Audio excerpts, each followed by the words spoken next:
Salut les Wargamers, avant ce petit rapport de bataille, je voulais vous rappeler que comme chaque année, on va participer au SAM. SAM pour Stream Against Mucoviscidose, c'est donc une semaine de divertissement complète sur la plateforme Twitch qui se tiendra du 5 au 11 février. Ça commencera le lundi 5 à 20h30 avec une petite surprise en slip. Non, mais je suis bien, je fais des petites brasses sur ma banane, les gars. C'est ma position préférée. Ne bouge pas, arrête de bouger, arrête de bouger. Ensuite, du mardi au vendredi, vous aurez 2 lives par jour, l'après-midi et la soirée. Le vendredi soir, on sera aussi bien en physique qu'en live, puisqu'on va faire une grosse soirée au French Wargame Café dans le cadre d'une vente aux enchères. Si vous voulez participer à cette vente aux enchères, c'est très facile. Soit vous êtes un peintre talentueux ou non, ou professionnel ou non, et vous voulez ainsi fournir des figurines. Si c'est le cas, alors n'hésitez pas à envoyer un mail à julien@frenchwargamestudio.com en mettant au sujet SAM 2024 et en envoyant une photo de la figurine que vous souhaitez mettre en vente. Et si vous voulez participer en tant qu'acheteur, ça sera donc soit en digital sur Twitch, soit directement au French Wargame Café. Et on finira les lives et la semaine directement à l'eSpot de Paris. En plus, on a la chance d'avoir un plateau télé pour la communauté du Wargame française. Vous l'aurez compris, on vous réserve donc plein de belles surprises pour cette semaine. Alors n'hésitez pas à nous suivre du 5 au 11 février sur la plateforme Twitch et à ainsi donner une super image de notre communauté de passionnés. Et maintenant, je laisse la place à Titi. Bonjour, moi c'est Pride et aujourd'hui pour ce rapport de bataille Warhammer Age of Sigmar, je vais jouer les cités de Sigmar. Moi c'est Orkel et aujourd'hui je suis venu en Idonette.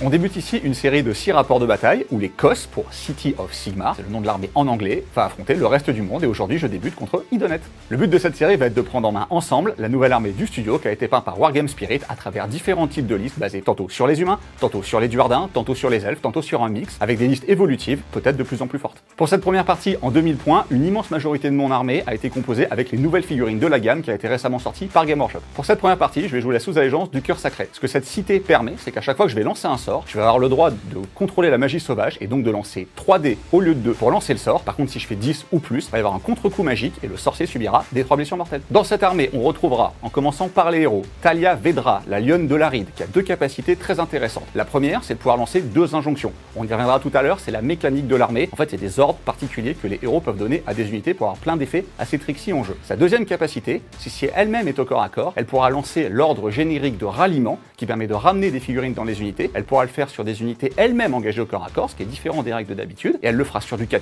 au lieu d'être sur du 6. Ensuite, on retrouvera 2 maréchaux, un à pied accompagné de son corps de commandement, et un monté pour accompagner la cavalerie. Pour finir au niveau des héros, 2 sorciers, un forge-guerre alchémite et un mage de bataille. Ensuite, parce qu'il faut des lignes dans une armée, vous retrouverez 2 unités de homme de fer, une unité renforcée de 10 cavaliers, une unité renforcée de 20 fusiliers. Pour compléter tout ça, un peu d'artillerie, parce que la pièce est magnifique, j'ai sorti un grand canon. Au niveau des optimisations dans l'armée, on va commencer par le trait de commandement, qui est le maître balistique, qui est donné sur mon maréchal à pied. Ça lui permettra, quand il donne l'ordre attaque en règle, on rappelle qu'il donne +1 pour toucher, de donner également +1 pour blesser sur une unité de tir. Pour poursuivre avec les optimisations, au niveau de l'artefact, toujours sur ce même personnage, je vais donner le tome arcanique, qui le transforme en sorcier, qui lui permettra de lancer soit bouclier mystique, soit arcane bolt. Au niveau des sorts, mon sorcier de bataille utilisera le sort gelée blanche, qui est un sort particulier de la saison en cours, et qui permet d'améliorer soit la touche, soit la blessure, soit la perforation de l'unité sur laquelle le sort va être lancé. Et comme je vais lancer mes sorts à 3d6 et qu'on rappelle qu'on est en saison de la magie et qu'on a les dés primo, je vais m'assurer de les passer. Pour finir, j'ai sélectionné 2 bataillons. Le premier est un régiment de bataille dans lequel vous allez retrouver la majorité des figurines de la gamme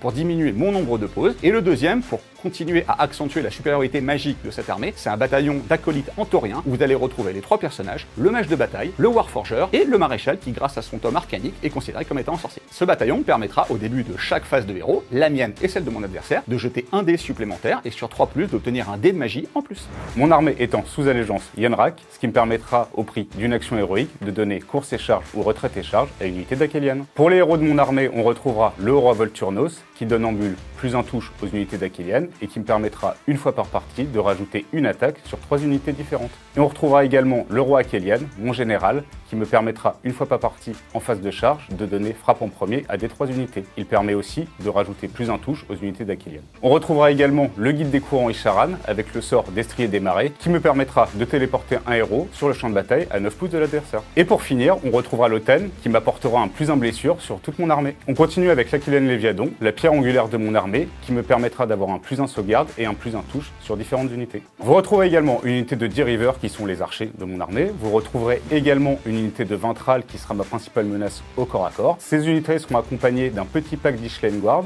et d'un petit pack de Morcer Guard. Et on va terminer avec un petit Alopex. Au niveau du match-up, je vais être confronté à l'éternel problème de toutes les armées basées sur le tir qui vont affronter des idonettes, à savoir leur règle cauchemar oublié, qui va m'empêcher de tirer sur l'unité que je vais choisir. Ça va nettement amoindrir la puissance de mes fusiliers ou de mon canon. Je vais donc devoir compter sur Talia et sa cavalerie pour aller porter le combat chez l'adversaire.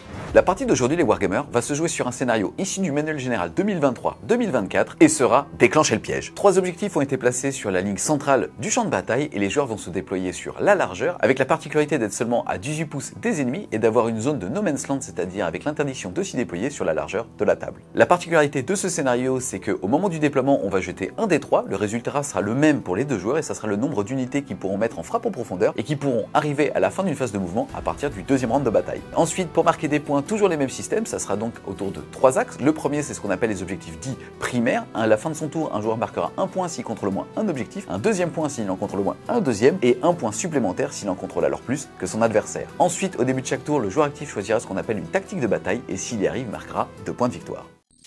Et salut les Wargamers, c'est Ivy de Freshway, votre chaîne de rapport de bataille judo et live peinture. C'est parti, les deux joueurs sont maintenant déployés. C'est Pride qui avait gagné le jet de dés pour choisir son bord de table et il a ainsi pu commencer à placer son armée. Il était néanmoins en 4 pauses, là où Seb, lui, était à 2. Donc quoi qu'il arrive, c'est toi qui as terminé de te déployer en premier et qui aura le choix de laisser l'initiative ou non à Pride.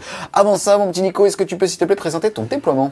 Alors globalement, château assez classique, avec les 3 personnages qui peuvent donner les injonctions qui sont à 3 pouces de toutes les autres unités pour que j'ai un peu de latitude dans ce que je vais donner, et la potentialité d'avoir des mouvements pour aller chercher n'importe lequel des 3 objectifs pour être sûr de marquer les au moins 3 points de primaire au premier tour, s'il me laisse commencer, tout en étant assez défensif si lui décide de commencer. Et toi alors Seb?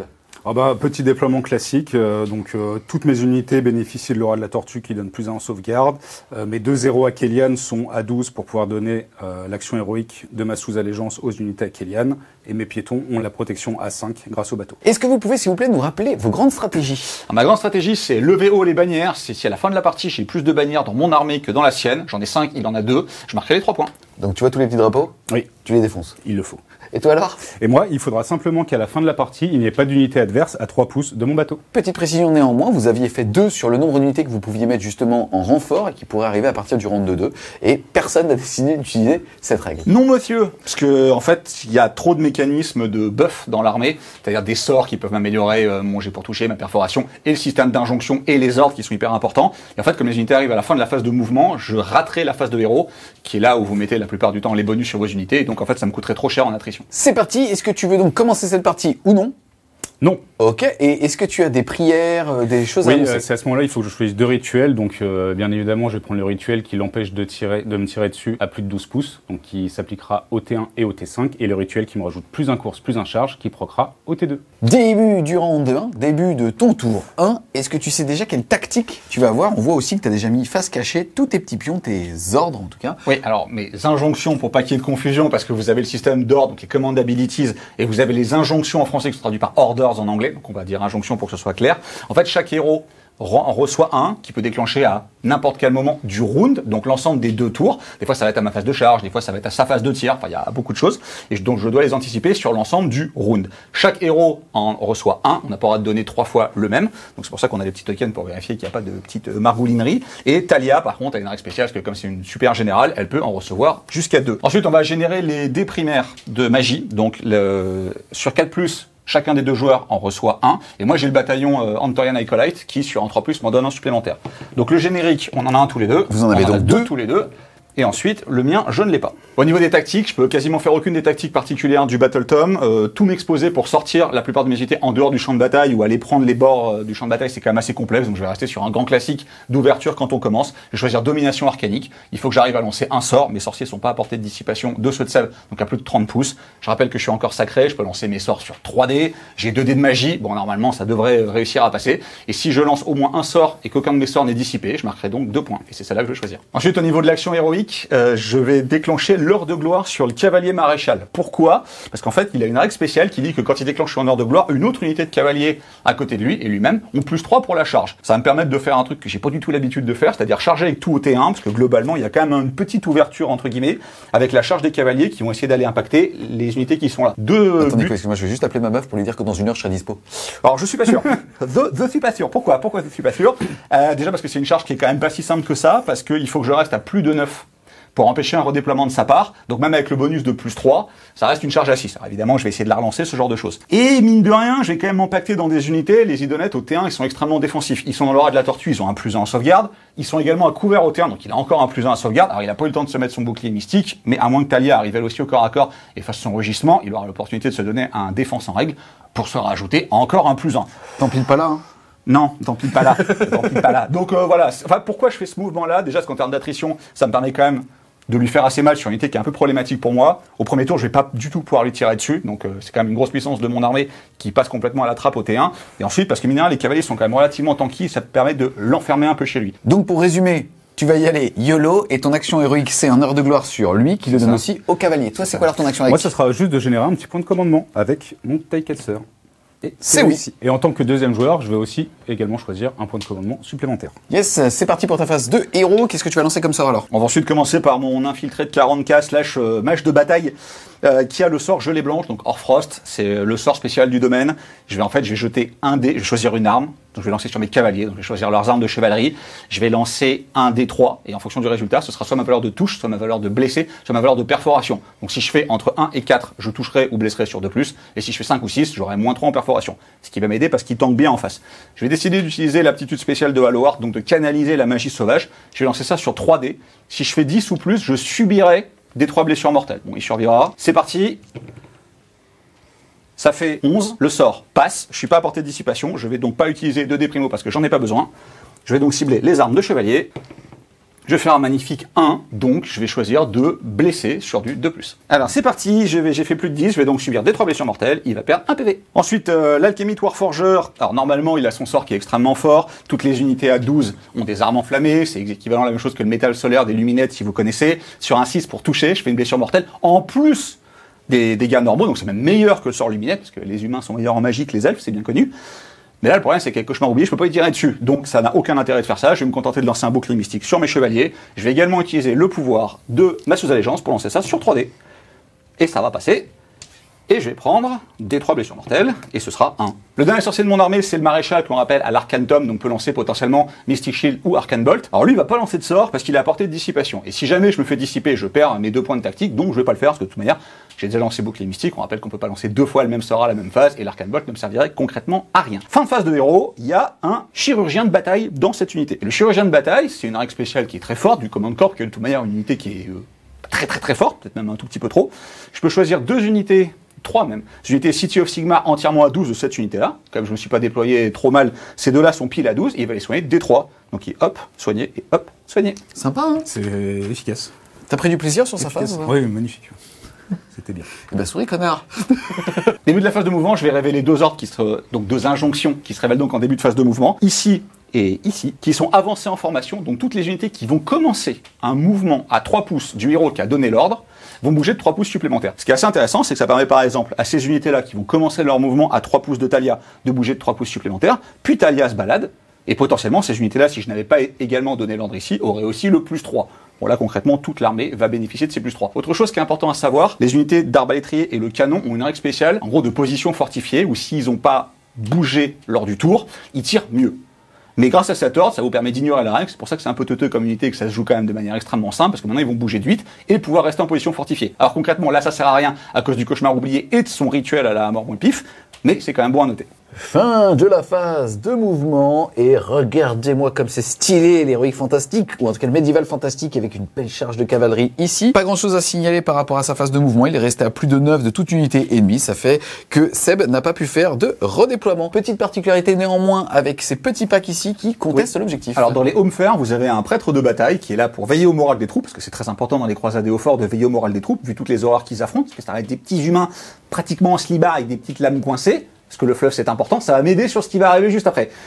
La règle spéciale, c'est consacrer la terre. C'est-à-dire que si je conteste un objectif à la fin de la phase de mouvement que mon adversaire ne conteste pas, sur 3+, la terre sera consacrée pour Sigmar. Et grosso modo, les unités humaines, donc pas forcément eux, toutes les unités humaines de l'armée, tant qu'elles contestent également l'objectif, vont avoir une protection à 6. C'est toujours bon à prendre. Celui-là, je le rate, comme quoi le fluff ça sert à rien. Et celui-là, j'y arrive, comme quoi ça sert un peu quand même. Bon, ça m'arrange pas que ce soit sur celui-là, j'aurais nettement préféré sur celui-là, mais bon, c'est quand même bon à prendre. On va passer extrêmement rapidement sur la phase de tir, parce que j'ai pas le droit de lui tirer dessus, parce que malgré des mouvements d'avance facilités par les plus 3 pouces, grâce à l'injonction, je suis pas à moins de 12, c'est logique. On va donc rentrer dans les charges. Je rappelle que mon maréchal a généré son heure de gloire. Donc sa règle spéciale, c'est que quand il fait heure de gloire, évidemment, il a son plus 1 sauvegarde et son plus 1 pour blesser, mais il a également plus 3 pouces de charge sur lui-même et sur toutes les unités de cavaliers humains à portée de 12 de lui. Donc concrètement, j'en ai qu'une, mais si vous en avez deux, c'est quand même vraiment très bien cette bulle. Je suis resté pile à 9,1 pour empêcher un redéploiement, comme Julien l'a expliqué. C'est donc une charge à 6, qui serait de bon ton de réussir, et qui rentre. Je vais pas la relancer. Le maréchal va également charger. Alors lui, il a une règle sympa, c'est que quand il charge, il frappe toujours en premier. Et une fois qu'il a frappé, il permet à l'unité de chevalier d'enchaîner aussi. Donc en fait, si j'arrive à le faire charger, je vais juste gagner ses attaques à lui, qui sont quand même pas ridicules. À noter aussi que c'est un moment où une unité réussit une charge au début de la phase, que je déclenche les nouveaux ordres. Donc il y en a un ici. Donc si l'unité arrive à charger, elle a plus 1 sur ses profils d'attaque, une attaque en plus, donc ça marche sur les armes de chevalerie et ça marche également sur les sabots des chevaux. C'est pas dingue, mais mine de rien, les sabots des fois ils tabassent. Et elle, si elle arrive à faire sa charge à 9, elle l'a également. Charge du cavalier maréchal. Il fait 9, plus 3, 12, donc la charge va rentrer. Et cette brave petite Talia, à noter que comme j'ai réussi pour l'instant mes charges sans avoir à relancer, la charge à 9 est potentiellement relançable. Ou pas, parce que j'y arrive du premier coup. Fin de la phase de charge, on va ensuite enchaîner avec les actions monstrueuses. C'est parti. Alors logiquement, j'aurais utilisé le rugissement pour l'empêcher d'améliorer sa sauvegarde, mais les Ishlaen Guard ont la capacité presque éthérée, en fait, qu'on ne puisse pas modifier leur sauvegarde. Donc ça me sert à rien, je vais me contenter de le piétiner sans respect, sur du 2+, et ça va lui mettre des 3 blessures mortelles, et ça lui en met 2, et je suis très content de les prendre. Il va donc se rester 2 PV sur l'Ishlaen. Je vais utiliser le point de coke que j'avais généré en étant second joueur pour faire un tir de contre-charge avec le Léviadon qui se trouve à 6 de ses cavaliers. C'est parti. Ce sera donc du 4+. C'est pas mal. Roger, j'ai pas l'habitude de faire ça. 3+. C'est parce que t'as pas acheté les DFWS. Non, ça doit être pour ça. 4 sauvegardes à 3, qui reste à 3 parce que bouclier mystique plus 1, et il a mis une vilaine perforation de -1, donc ça reste sur du 3+. J'en rate aucune. Ils sont bien ces dés. Oui, je précise que si jamais vous voulez aider la chaîne tout en tankant avec classe ou en touchant avec classe, même si on voit que ça sert pas à grand chose, eh ben vous pouvez vous procurer, le lien est en description. La meilleure lance contre le meilleur bouclier, on connaît l'histoire. Les thunes. Les thunes. Début de la phase de combat, je vais activer le Marshal qui de toute manière frappe toujours en premier, donc il est obligé de s'activer lui d'abord, et je vais mettre toutes mes attaques sur les tralles. En réponse, et pour éviter qu'ils disparaissent dans les abysses, je vais utiliser un petit point de commandement pour leur rajouter un +1 en sauvegarde. Donc je vais break ce puissant jeu de mots avec l'aptitude du maître espion. L'aptitude du maître espion, ça dit qu'une fois par tour, quand un ordre est donné n'importe où sur la table, deuxième aptitude concon du command corp, sur 4+, l'ordre a été donné, le point de co a été dépensé, mais l'unité n'en bénéficie pas. Un petit 4+ qui ferait du bien. Et oui monsieur, donc tu n'as pas ton ordre et tu as dépensé ton point de co. On va donc activer l'ami Marshal qui a 4 attaques qui touchent sur du 3, qui blesse normalement sur du 3, mais il est en heure de gloire, donc il a plus 1 pour blesser, il va blesser sur du 2. T'en as 2 arènes -1 pour 2 dégâts. Sauvegarde à 4. Ils sont bien ces dés. Petite protection. Petite protection due à mon bateau, à 5+. Ah, ça me fait 2 morts. Le puissant poney maintenant. Notez que c'est un plus puissant poney que ceux des copains, parce qu'il lui a une attaque de plus. Par contre il touche à 4. Oui, mon petit, il blesse à 3. Mon petit poney. Vas-y, pas de reine dégâts. Costaud le poney, à 4+. Elle est plus costaud que ton armure en tout cas. 2 protections, À 6. à 5. Et bim. Et un mort. On ensuite maintenant directement avec les cavaliers, grâce à la règle spéciale du maréchal monté qui permet à l'unité de cavalier de s'activer juste après lui. J'ai fait le mouvement d'engagement, il y en a 7 qui sont apportés. Ils ont normalement 3 attaques chacun, mais grâce à l'injonction que j'ai révélée en début de phase de charge, ils ont une attaque en plus, ils en ont 4 chacun, et le chef en a encore une supplémentaire. Ça va donc me faire 29 attaques, qui vont toucher, normalement sur du 3, je vais utiliser un point de commandement pour me donner attaque en règle pour toucher sur du 2, et on rappelle que grâce à Orfrost, il blesse également sur du 2. Donc c'est du 2+2+, pour Rennes -2 parce qu'ils ont chargé, dégâts 2 parce qu'ils ont chargé. Ça va trancher. Ça blesse sur du 2. Donc ça me fait 21 G de sauvegarde à save à 5, avec une protection à 5. C'est parti. Ouh, elle est belle. C'est donc dégâts 2, je vais lancer 2 fois cette petite poignée de dés avec ma protection à 5.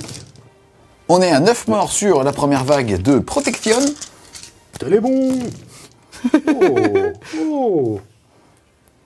Et 6 morts en plus. Il en reste donc 5, mais il y en avait 3 qui étaient morts avec la première activation du maréchal. Il en reste donc 2. Il me reste à activer nos amis les chevaux, qui ont 2 attaques chacun, mais aussi bénéficient de l'injonction pour avoir plus d'une attaque. Par contre, eux ne bénéficient pas du Hoarfrost, parce que c'est bien spécifié, vous devez choisir une arme. Par contre, ils bénéficient de l'attaque en règle. Donc ils ont plus 1 pour toucher. Donc ça va toucher sur du 3. Ils vont blesser sur du 4. Allez les gars. Ouf. Ah c'est pas bon ça. Sauvegarde à 4+. Il me reste 2 protections à 2, il faut au moins qu'il y en ait un qui reste en vie. Oui. Je vais activer le petit pack d'Ishlen. À noter qu'ils ont déjà plus 1 en touche grâce à l'aura de Volturnos, donc j'ai pas besoin de leur donner d'ordre, et donc je vais tout mettre dans Talia. Au moment où il me frappe dessus, je vais utiliser mon dernier point de commandement pour me rajouter une défense en règle pour avoir plus 1 en sauvegarde. Donc on va commencer par les cavaliers, ce qui nous fait 10 attaques de cavaliers en 3+3+. Ce qui nous fait 5 touches. Ce qui nous fait 3 blés. Je sais pas si vous avez remarqué, en fait, les dés se rangent tout seuls. T'as vu Les échecs à gauche, la réussite à droite. C'est propre. Sauvegarde à 4, reine -1, plus 1 en sauvegarde, donc on reste sur une sauvegarde à 4. Voilà, ça tank. Je vais maintenant enchaîner avec les murènes, donc même profil d'attaque, 3 attaques par murène en 3+3+. Ce qui nous fera donc 6 touches à reine -1, dégâts des 3. Ah ça c'est pas rigolo, sauvegarde qui reste à 4. Et ben j'en rate 2, ça me va très bien. Tu prendras donc 6 dégâts. Donc ça c'est moins drôle, Talia a une protection à 6 parce que c'est Talia. Elle va en tanker 1, elle va donc perdre 5 points de vie, elle en avait 14, il en reste 9. On va maintenant passer à mon activation, je vais activer Talia, à noter qu'elle aussi s'est donné son injonction pour avoir plus d'une attaque sur ses profils d'armes. On va commencer par son épée, donc c'est 6 attaques normalement, là ça passe à 7, c'est sur du 3, ça blesse sur du 3, voilà. Ce qui me fera donc 3 sauvegardes en 4+, parce que je suis presque éthéré. Et c'est 2 dégâts. 2 dégâts. J'ai donc une murène qui meurt.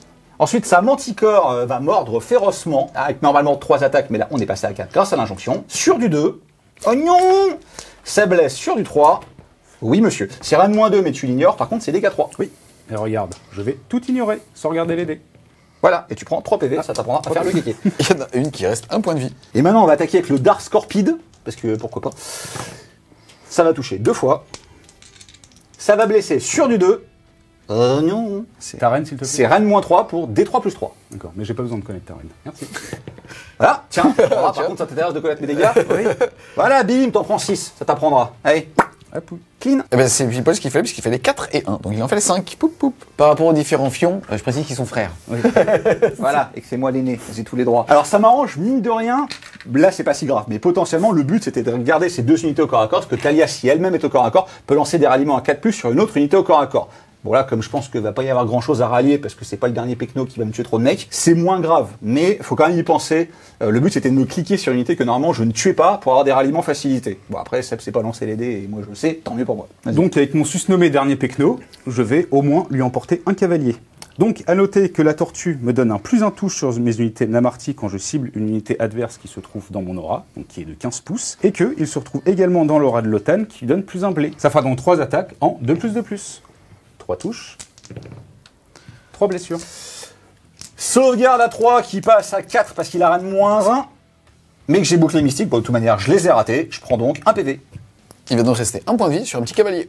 Ouais, ça va, je le lis. Hein. C'est parti, phase de bravoure. Faut savoir que Seb utilise un PC pour pouvoir immuniser Braverie, son dernier Namarti Thrall.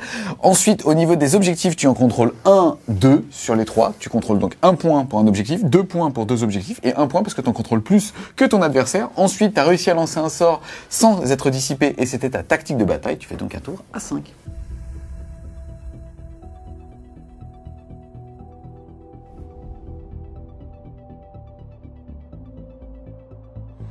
C'est parti, début de ton tour. 1, on va regarder les petits dés primo. À savoir que Nico, t'en as encore 2. Ouais, parce que je n'ai pas utilisé le général, non, et le particulier de mon bataillon, non plus. Et toi? À moi. Le général, Non. plus.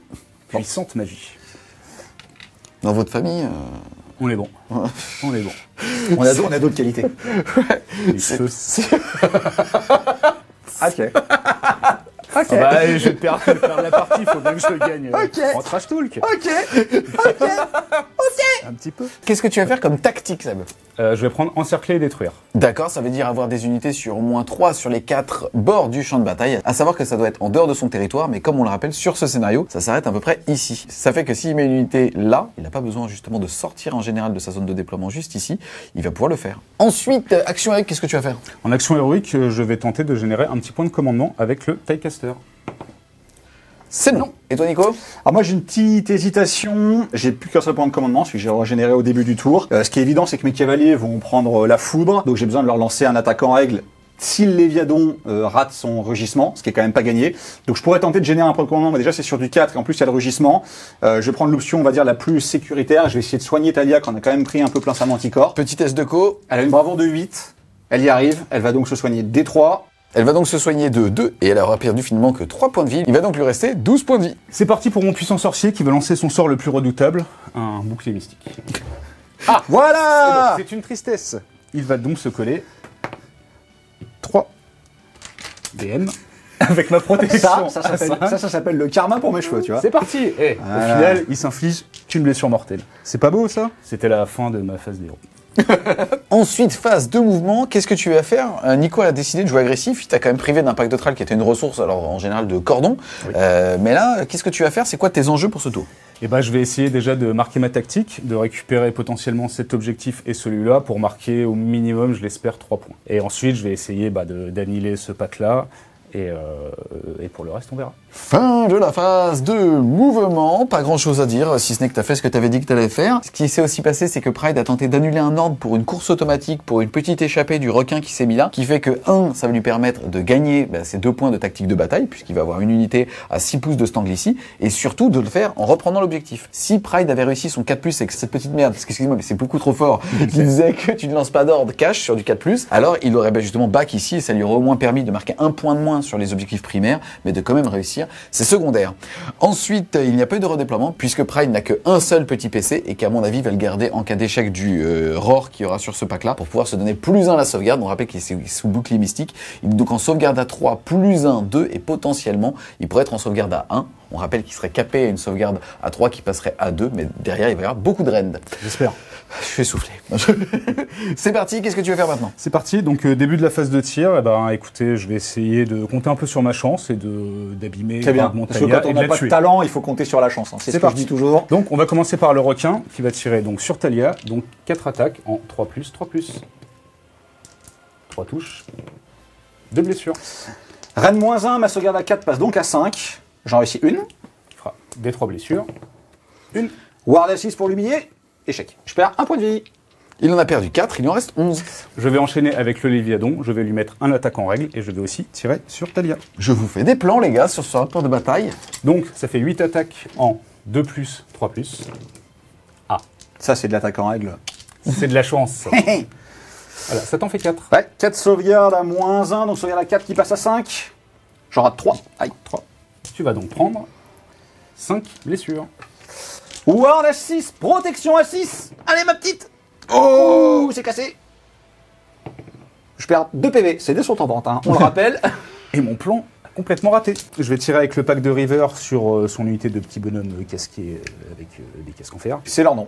C'est leur nom. C'est des home fer. Et c'est parfait. Voilà. Donc la petite particularité des River, c'est que les figurines qui sont à 9 de l'adversaire ont +1 touche, donc j'en ai 4, donc j'aurai donc 8 tirs en 2+, 3+, et 12 tirs en 3+, 3+. C'est parti, 8 attaques en 2+, hop, un loupé, blesse à 3, donc 3 touches. Donc sauvegarde à 4 qui passe à 5 parce qu'ils ont perforation -1. Et on rappelle que j'ai consacré la terre avec mon puissant prêtre de bataille parce que le fleuve c'est important et que donc ils ont une protection à 6. Raté, il y en a un qui meurt. Pouit. Mais ce sont des monstres. C'est parti pour le reste de l'unité, donc il y en aura 12 tirs en 3+, 3+. 3+. Celui contre moi. Ça t'en fera donc 6. Sauvegarde à 4 qui passe à 5. Protection. Protection de la terre consacrée sur du 6. 5 morts. 1, 2, 3. Et 4, 5. Il me reprend pas le point. Viens voir. Regarde. Je peux qu'on dirait Nico de dos, lui. Tu comprendras lors de la diffusion du rapport de bataille. C'est pas mal. C'est pas mal. Donc la seule fois que tu m'appelles Nico, c'est pour me mettre en fion. C'est parti, début de la phase de charge. Le roi Akhelian va charger avec un puissant 4. C'est bien ça. Je vais le garder parce que je sens que les dés ne sont pas de mon côté, donc on va assurer un minimum.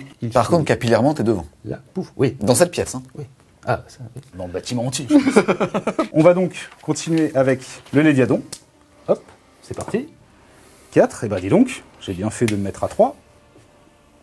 Poup. Et on va finir avec Volturnos, s'il pouvait faire une charge un peu plus. Hop, parfait. Et ben écoutez, il va juste se mettre ici. Je vais faire les actions de mes 2 kings en fin de phase de charge. Donc sur 2+, ils mettent D3 BM à unité à 1 pouce. Donc lui va le mettre sur son général. Oui, il prendra donc une BM. Et Volturnos va faire la même sur les cavaliers. 2+, une BM. T'as une belle constance. Hein. Je suis stat. Je suis stat, mais stat basse. Je vais utiliser l'aptitude de mon roi Akhelian, seigneur des marais, pour pouvoir faire frapper en premier des 3 unités entièrement à 12. C'est parti. 3 unités. Bon, bah, c'est pas très compliqué, j'en ai que 3, donc ça sera lui-même, la tortue et Volturnos. Ouais, Il est bon, hein. Ça, c'est pas une bonne nouvelle. Je vais passer à l'action monstrueuse de mon Léviadon, qui va être assez important. Je vais tenter un rugissement sur son pack de cavaliers. 3+, c'est loupé. T'es content d'avoir gardé un PC quoi. Bah en fait je l'ai gardé juste pour ça, c'était un choix, 33% de chance que ça m'arrange parce que là je vais prendre quand même hyper cher. Parce qu'en fait le fait que son Akhelian King ait réussi à faire taper 3 unités en premier lui permet de déclencher le combo avec Volturnos qui va vous expliquer ce qui fait que je vais prendre quand même très cher. Là. Début de phase de combat, Volturnos va pouvoir utiliser son aptitude unique, qui fait qu'il peut rajouter une attaque jusqu'à 3 unités d'Idonet qui sont affectées par la marée haute. Et du coup, quand mon Akhelian a utilisé son aptitude de fin de phase de charge, il a donné le T3 à ces 3 unités. Donc il peut être éligible à l'attitude de Volturnos. C'est parti, début de la phase de combat, tu vas pouvoir taper, t'as déjà fait ton mouvement de mise en contact avec lui, ce qui s'était passé c'est qu'au moment de la charge, tu étais à 0,4, résultat, tu t'as fait un petit payline de 3 sans t'éloigner de lui, t'es toujours à 0,4, même 0,39 parce que tu es un pro player, et derrière ça t'a permis quand même de te mettre à 3 de cette unité ici, ils sont donc engagés. C'est ça. Ensuite, t'as commencé hors caméra à parler de trop de règles, est-ce que tu peux nous expliquer son nombre d'attaques s'il te plaît? Donc il a 3 attaques sur son profil de base. Son trait de commandement fait que je rajoute 2 attaques pour les unités qui sont à 3 pouces. Donc 2 attaques en plus pour son général, 2 attaques en plus pour les cavaliers et 2 attaques en plus pour les petits messieurs derrière. Et il a eu une attaque en plus de Volturnos. Donc ça va faire 64 72 attaques. Un paquet d'attaques. Donc touche à 2, blesse à 2. C'est parti. En 2+2+. Alors évidemment pas de moins j'utilise 3, mon méga point de 3. co pour me mettre plus en sauvegarde. C'est parti. Allez le king. Tout touche. Merci le plus 1 pour toucher. C'est bien de toucher à 2. Bon là c'est Bagdad. Ça t'en fait donc 8. Sauvegarde à 3, plus 2, bouclier mystique, défense en règle, moins 3, parce que sa saloperie de fauchard est moins 3, c'est donc la sauvegarde à 4 pour 3 dégâts systématiques. Ouh, elle est belle. Ouais, elle est, désolé, elle est très chatte de ma part. Je prends 3 P. Mais là j'avoue, c'est un scandale statistique. Ça s'appelle le karma pour mes cheveux. Ah, respecte ton grand frère. C'est quoi, je sens trop de haine, faites-moi bien. Bon, vu les puissants dommages que j'ai fait avec ma grosse lance, je vais attaquer avec mon petit sabre. C'est C'est parti. l'histoire de ta vie, non? Tu sais qu'il a vaincu toute une armée tout seul avec son épée. Ah ouais. Donc c'est le même nombre d'attaques et le même profil. Hop. Enfin, c'est le même profil, touche blesse, mais pas perforation Oui, et dégâts, pas parce pour que la sinon j'aurais très peur. C'est Rennes moins 1, c'est ça? Oui. Donc comme j'ai plus 2 en sauvegarde, ma sauvegarde à 3 passe à 2, et j'en rate aucune. Oui. C'est parfait. Propre, efficace. C'est nickel. Je vais enchaîner avec la monture, donc ce sera du 3+, 2+, parce que je suis dans la bulle de l'automne qui me donne plus un blé. C'est parti. On touche. 3 plus maintenant. Non, 2+ pour lui. Oh là là. Hop. Et donc ce sera du Rennes moins 1, dégâts des 3. Donc comme j'ai plus 2 en sauvegarde, ma sauvegarde passe à 2, et j'en rate aucune. Et on va donc finir encore avec les attaques de queue du Dipmer. C'est parti, toujours le même nombre d'attaques. 3+, un peu moins bien. Attends, excuse-moi, il faut que tu le refasses. Ouais. Refais, on va passer aux attaques de... Ouais, faut que j'en- Regarde la caméra. On va finir avec les dernières attaques du Dipmer. C'est lesquelles? C'est les attaques de queue. D'accord. Attends, excuse-moi. Non, plus sérieusement, j'ai un souci. Bien, Non. J'ai pas vu les résultats, moi. Donc tu refais, s'il te plaît? Ouais. Et on va finir avec les attaques du Dipmer, qui sont des attaques de queue. Tu sais que ça marchait dès la première, c'est ça. Moi, je me dis qu'on va avoir un petit clip.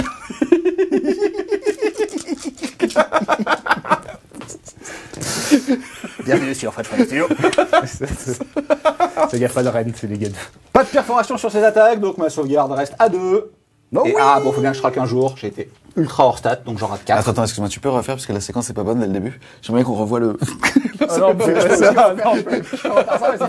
C'est des gars 2, c'est ça? Ouais, c'est des gars 2. Bah, donc j'en ai un qui meurt, 2 qui meurent, 3 qui meurent, 4 qui meurent et un qui va perdre un point. C'est parti, je vais enchaîner avec Volturnos, qui va pareil tout mettre dans les cavaliers. Donc il a 4 attaques d'Astrasolus plus une qui s'est donnée, et je vais lui mettre un Holo attaque. Il Yes. sera donc en 2+, 2+. Tu n'as plus de points de commandement. Non, j'en ai plus. C'est parti. De plus. T'en as 3. Perforation 2. Donc sauvegarde qui reste à 3. J'en rate 2. Il y a 3. Ça fait 6 points de vie, soit 3 morts, sachant qu'il y en a un qui va retomber à 1 point de vie en plus. Oui. bah là ça commence à devenir compliqué. On va enchaîner avec son petit Dipner. Pareil, une attaque en plus. Top, ça touche. Blesse à 2 grâce à l'OTAN. Ma sauvegarde à 2 reste à 2. Et j'en rate un, et mon dernier cavalier va mourir. J'y ai cru un tout petit peu au début, où j'ai été absolument scandaleux de chance, mais bon, après ça Tu vas un frappe peu quand trop même vite en vraiment besogne, beaucoup trop cher fort. ami, c'est des 3 dommages. Mais je suis mort. C'est parti, on va enchaîner avec le Léviathan. Donc je vais commencer par les ailerons directement. Donc 4 attaques en 2+. Blesse à 2 grâce à l'OTAN. Ça t'en fait 2. 2 sauvegardes à 3 qui passe à 4 parce que tu es perforation moins 1 qui sont dégâts 4. Et oui. Et bah je les rate, il prend 8 PV, il en avait que 6, il est implosé. Moi, ça va vite. Hein. Oui. Comme il a engagé les home fair pour pouvoir me mettre 2 attaques supplémentaires, bah, je vais à mon tour être éligible pour m'engager parce que je suis à moins de 3 pouces. Il y en a 3 qui, après le mouvement d'engagement, sont à portée, c'est-à-dire range 1 de l'arme. C'est 2 attaques chacun, sur du 4.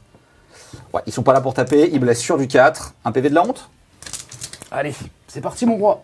Et non. De ce côté-là de la table, ici, tu as eu 6 morts, tu as une caractéristique de bravoure de 6. Ça veut dire que tu vas tout simplement perdre des 6 points, des 6 mecs. Voilà.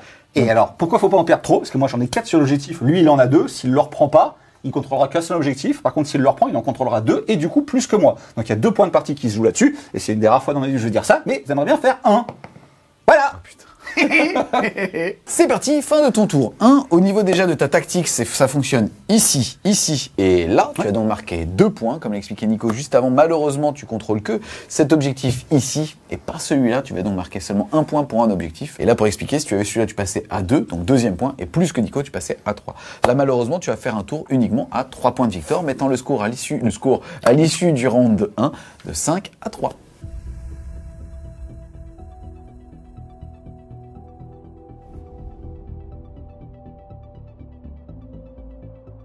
Début du round 2, jet d'initiative. On rappelle qu'en cas d'égalité, c'est celui qui l'avait qui la conservera pour éviter un double tour. Ça sera donc pour Nico. Allez, petit. C'est parti, et ça sera 5 et 1.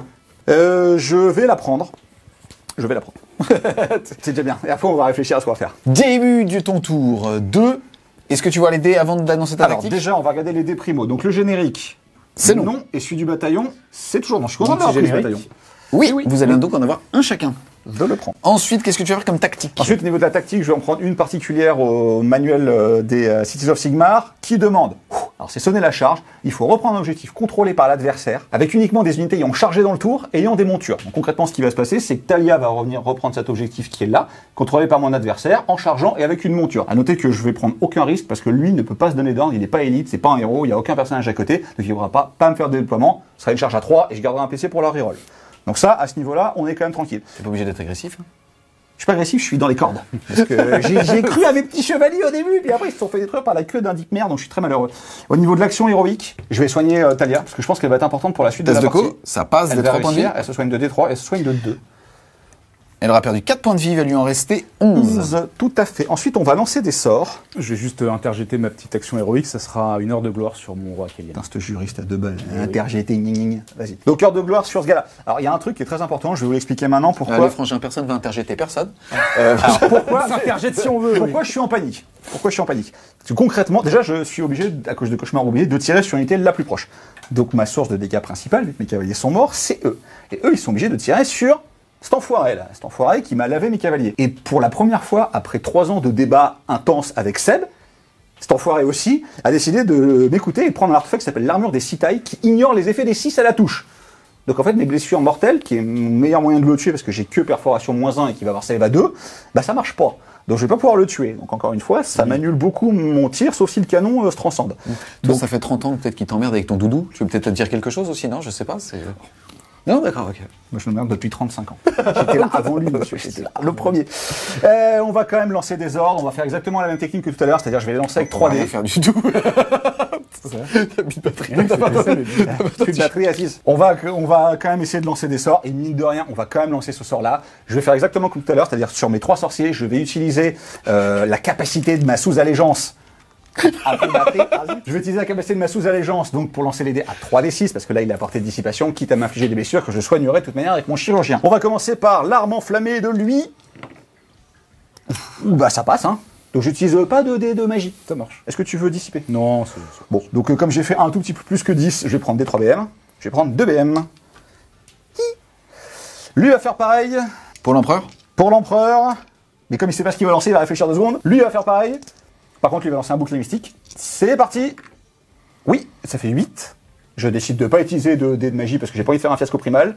J'ai fait moins de 10, donc je prendrai pas de dégâts. Je vais dissiper avec ma seule disciple sur mon tête caster. Il te faut un 9. C'est parti. Je vais utiliser mon petit point de dés 2. magique. Nickel, bah, c'est ce qu'il te fallait, parfait. Ok, donc j'ai pas de bouclier mystique, je suis relativement triste. Alors, on va tenter un truc. Au niveau du Battle Mage, vous pouvez, quand vous les sélectionnez dans votre armée, choisir un petit artefact magique parmi la liste des 6 qu'ils peuvent avoir. Moi, j'ai choisi la pierre de royaume. En gros, ça augmente de 6 la portée des sorts qu'il va lancer. Donc la portée de mon Orfrost, qui est normalement de 12, va passer à 18. Et ben, je vais tenter de lancer un Orfrost sur ces gars-là. Parce que concrètement, me mettre des blessures mortelles ne sert à rien, je vous ai expliqué pourquoi. Parce que si j'arrive à avoir Rennes moins 3 avec ces gars-là, je peux peut-être lui enlever 2-3 PV à l'autre qui veut pas mourir là. Donc c'est parti pour le Orfrost. 6. Alors il passe pas. Tu t'es pris mort. Allez. Jamais tu fais un là-dessus. Fiasco. Oui, jamais. J'ai tellement peur quand tu dis ça. J'ai tellement peur quand tu dis ça.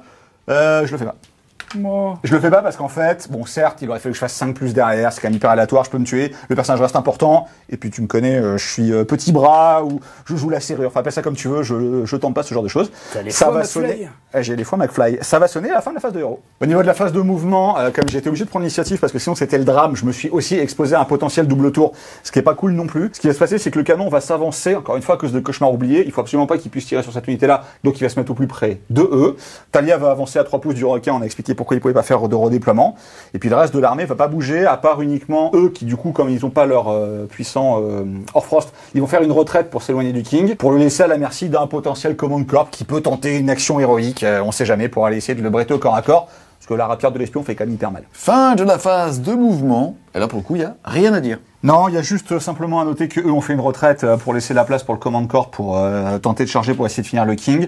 Le canon s'est déplacé latéralement pour déjà, ne pas voir eux, donc tirer sur l'unité éligible la plus proche, qui était de toute manière la plus proche, c'est notre ami le King. Et puis eux, ils ont pas bougé, ils vont tenter leur dernier barreau d'honneur. À noter qu'ils n'ont pas bougé, ils sont en formation Castellite. Je n'ai pas donné l'ordre qui permet d'avoir 3 pouces de mouvement en plus et de garder le Castellite, donc c'est pour ça, l'injonction, pardon, pas l'ordre.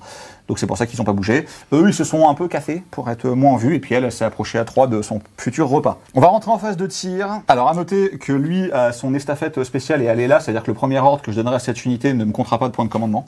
C'est assez important. Maintenant j'ai une hésitation, c'est-à-dire lui il est maître de la balistique, c'est son trait de commandement. Donc quand il donne une attaque en règle sur une unité, en plus de lui rajouter plus 1 pour toucher, unité uniquement au tir évidemment, il lui rajoute aussi plus 1 pour blesser. Donc soit j'améliore mes 40 tirs, sur le papier ça va pas l'air mal, soit j'améliore mon canon qui est dégâts D6 pour Rennes moins 4, qui potentiellement peut faire des trous. On va jouer la stat encore une fois, je le lancerai sur cette unité-là, donc elle aura plus 1 touche, plus 1 blesse.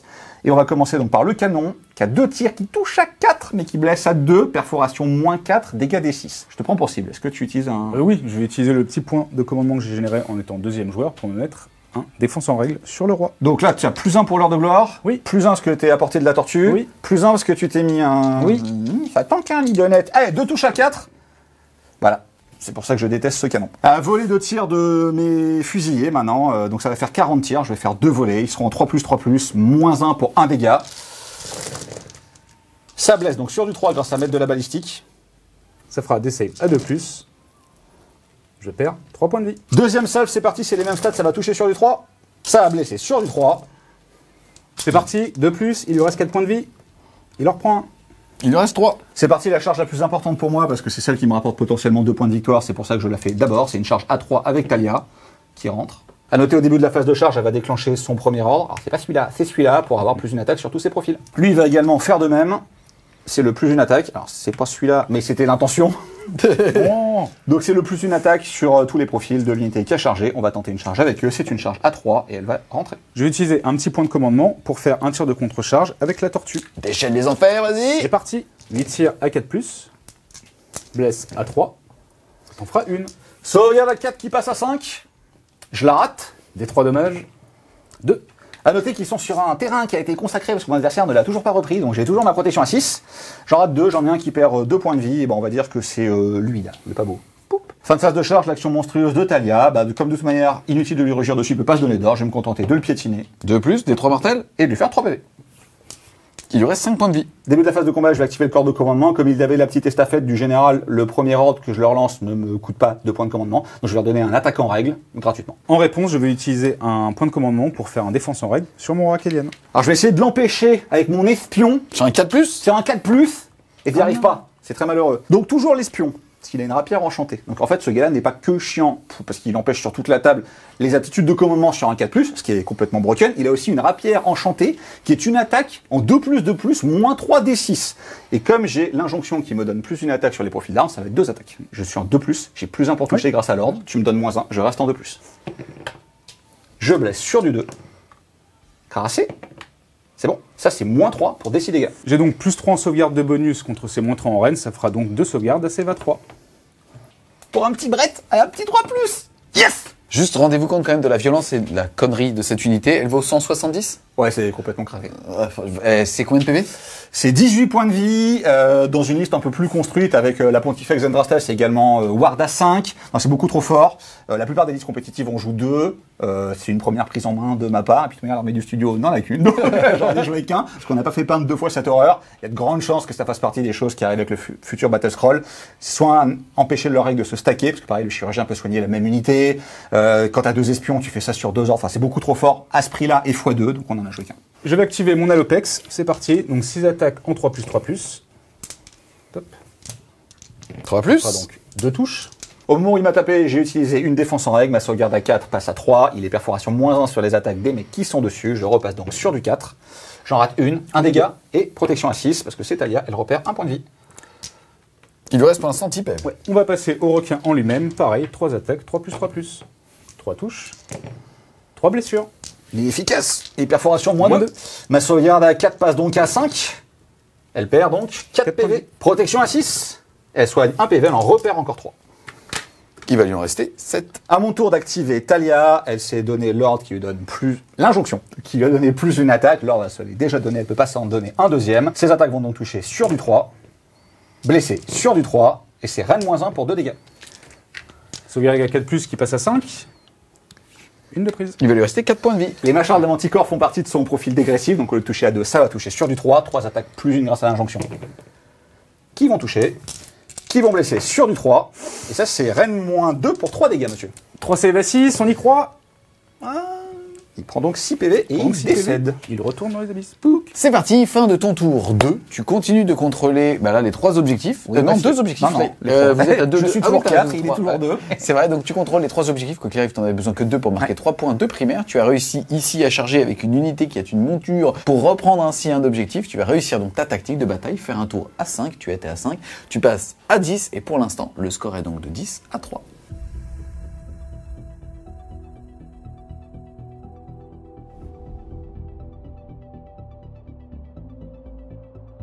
Début de ton tour 2, on va regarder au niveau des déprimos ce que vous allez avoir, c'est sur du 4 pour chacun des joueurs. Ça en fera déjà 1 pour tous les deux, Et ça en 2 fera un pour tous les autre. deux. Et le 3 plus du bataillon. Oui, triple 6 quand même à noter. C'est beau. Donc j'ai Bon, c'est bien. 5 dés en tout.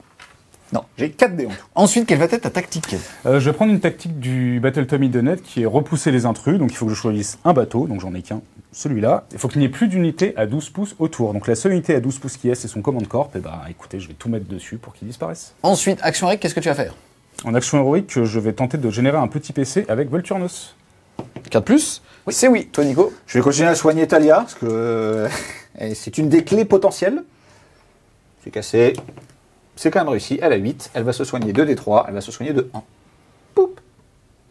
Elle a donc perdu 7 PV, il lui reste 8. Je vais lancer le seul sort que j'ai, donc un petit bouclier mystique avec mon Tidecaster. Et c'est la deuxième fois de la partie. Il se colle des petites BM, 2 BM, protection à 5. Ensuite, phase de mouvement, qu'est-ce que tu vas faire? Bon, t'as clairement émis le souhait de détruire cette unité, mais qu'est-ce que tu vas faire avec le reste des mouvements? C'est ça. Donc c'est le tour où je peux courir à charger ou courir à tirer. Donc les rivers vont se mettre ici pour potentiellement tirer sur le canon et écranter si jamais je n'ai pas l'initiative. On rappelle que ça sera donc l'unité la plus proche, on va dire, des tireurs de Pride, et ça veut dire qu'il sera obligé de tirer sur cette unité-là. Ouais, c'est ça. Fin de la phase de mouvement, pas grand chose à dire puisqu'il n'y a pas eu de redéploiement. Ah, il y a quelques belles courses à 6 quand même. Oui. Genre plein en fait. De nombreuses, oui. Début de la phase de tir, je vais tirer avec ma tortue sur son petit héros. Et je suis lancé 12, donc je vais pas avoir de soucis à le faire. Donc c'est parti. Alors t'as quand même moins 1. Alors la nouvelle règle attention messieurs fait qu'il peut me tirer dessus en étant à moins de 12, mais il a quand même le moins 1 en toucher. C'est parti. Ça fera donc du 4+. 3+. Ça t'en fait une. Sauvegarde à 3 qui passe à 4 et que je réussis. Ce qui est ouf, c'est que dans cette game, il n'y a rien qui va. Normalement, il est censé exploser plein de trucs. Mais bon, ça va faire plus de plaisir. Tir virement, vu que je vois que les dés sont pas trop avec moi, qu'il faut vraiment que je les détruise, le pack de River va tirer entièrement dedans. Donc ils sont tous à 9 pouces, donc ça fera 20 tirs en 2+, 3+.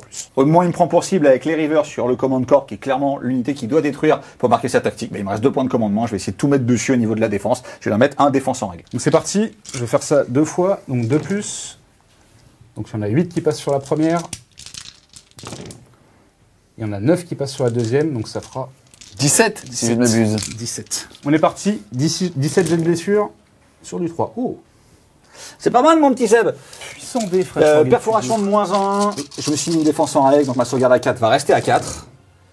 Ah bah, c'est ce qu'on appelle un craquage. Oui, bah ça arrive, je peux pas avoir de la chance tout le temps. Par contre, je suis toujours sur une terre consacrée, parce que j'ai toujours pas perdu le contrôle de cet objectif. Oh, bah voilà. T'as vu, ça s'améliore. Alors, ils ont 3 points de vie chacun, il y en a un qui meurt, un autre qui meurt, et un qui perd 1 point de vie. Phase de charge, je vais commencer par les petits morsards pour pas les oublier. Donc j'ai plus 1 en charge à mon tour, donc ça fera 5. Volturnos. Allez, mon roi. Oh, ça fait une charge à 9. Sur 2+, des 3 BM. 3 BM, monsieur. Protection à 6 grâce à ma terre consacrée, et 3 PV. Donc lui va nous quitter, et ma bannière, qui était aussi une tactique, et potentiellement ma grande strat, va perdre un PV supplémentaire. Pout. Et on finit les charges avec la Tortuga, qui a plus 1, donc ça va faire 8. Bon, bah, elle a pas trop de choix, elle va aller juste devant l'espion. Action monstrueuse, je vais le piétiner avec mes pieds. Oui. Ça passe. Ça fait donc 3 blessures mortelles. Il faut savoir que quand tu tapes, que tu fais ça sur une unité qui a qu'un PV, tu fais combien de dégâts? D6. Ah, quand même. Un coup même, bah, ça aurait été de toute manière mourir pour mourir, je vais quand même essayer de sauver le maximum. Bah lui va mourir aussi, donc ça c'est... Il a coulé ton beau porte-avions. il a coulé mon beau porte-avions. Début de phase de combat, je vais activer Volturnos sur son command corp. Bah au moment où je suis ciblé, je vais utiliser mon dernier point de commandement pour me faire une défense en règle, vu qu'il m'a piétiné et de me rugir dessus. C'est parti. 4 attaques d'Astra Solus en 2+. Ça passe. Blesse à 2 car je suis dans l'aura de l'OTAN. Tu en as 3. Reine -2, dégâts 3. Sauvegarde à 4 plus 1, moins 2, donc sauvegarde à 5. Allez, faut tanker, c'est le drame. 9 dommages. Et t'es toujours consacré, toi? Ouais, toujours consacré parce que j'ai pas encore perdu l'objectif. Mais je vais en réussir 2 et je vais décéder dans d'atroces souffrances. 3 et 3. Poup, mon espion. Au niveau de mon mouvement d'engagement, comme la tortue avait chargé, était éligible à un mouvement de charge, donc j'ai activé E qui était à 3 pouces de l'ami Volturno. Je me suis donc rapproché de l'unité tout en m'éloignant des 5 de la tortue qui pourra donc pas me taper dessus. Je vais pouvoir mettre 2 terrifiantes attaques sur le roi Idonette. Je vais le toucher une fois, je vais le blesser une fois. PV de la honte. C'est parti. Il tank, monsieur. Pas du tout. Suite de la phase de combat, je vais activer les morsards. Donc elles sont chargées, elles sont en reine -2, dégâts 2. C'est parti, donc ça fait 7 attaques en 3+. Qui blesse à 3. Ça t'en fait donc 3 à reine -2, dégâts 2. 3 sauvegarde à 4, perforation -2, ça passe à 6. Ça fait donc 4 morts, ils étaient 4. Fin de ton tour. 2. Au niveau des objectifs primaires, tu contrôles celui-là. Malheureusement, tu ne contrôles pas celui-là parce que tu comptes pour 5 et 3, 8. Ouais. Et Nico est tout simplement en plus. Et là, pour le coup, tu n'as pas de figurine. Par contre, tu réussis ta tactique puisque tu as détruit l'unité et que ton bateau n'a pas d'unité ennemie à 12 pouces ou moins de lui. Tu vas donc de nouveau faire un tour à 2 plus 1, 3, passant ton score de 3 à 6. C'est ça.